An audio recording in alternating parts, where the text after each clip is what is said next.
El Nido moment.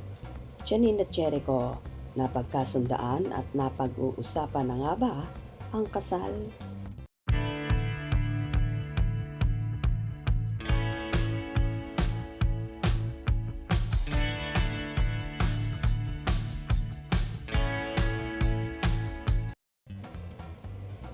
Mukhang plano na talaga at malalapit na ang pag-iisang dibdib ng Asia's rising star na si Janine Gutierrez at Asian drama king na si Jericho Rosales.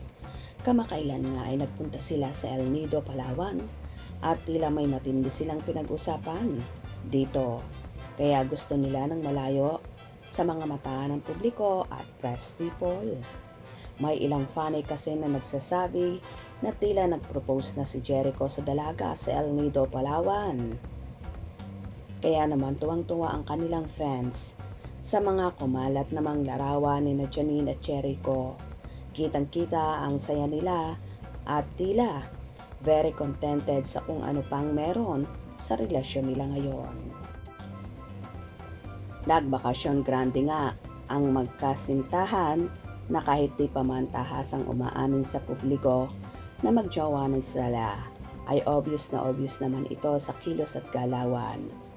Kahit sa mga mata nila parehong kumukuti-kutitap at kumikinang kapag sila ay nagtititigan na mga mata pa lang nila ay nagkakaintindihan na sila. Narito naman ang ilang komento ng mga fanay. San po yan? Baka po sa Palawan yan. El Nido, Palawan po. Sis, sa Palawan, yan nakatupi si Nini. How sweet talaga ng Ekonin. Real na real. Baka nga nag-propose na si Jericho dyan. Hope. So bagay na bagay sila. Wow, our Ekonin. Ekonin forever. Sweet naman ang Ekonin. Yon, kasala na. Wow, bagay po talaga sila. Hay nako, kayo na talaga forever. Wow, my idol Nini. So sexy. Wow, ganda naman ang dalaga. So gorgeous as ever Nini.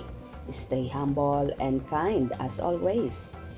Getting ready for bench. Pretty Janine, pinainit mo na naman si Eko.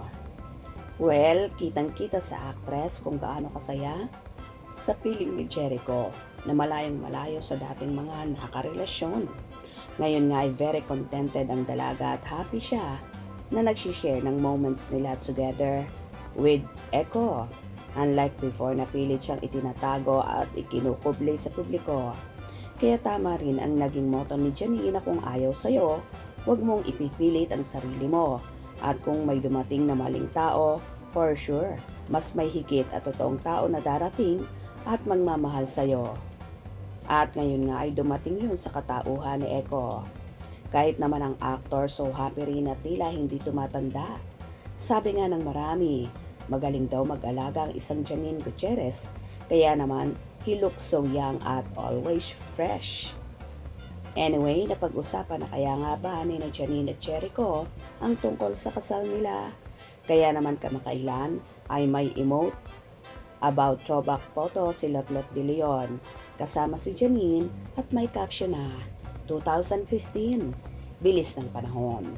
Posible kaya bang may naganap na ngang proposal kina Janine at Eko sa El Nido, Palawan?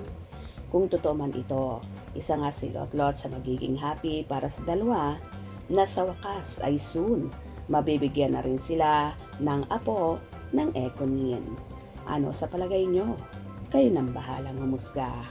Kung nagustuhan nyo ang video na ito, comment down below.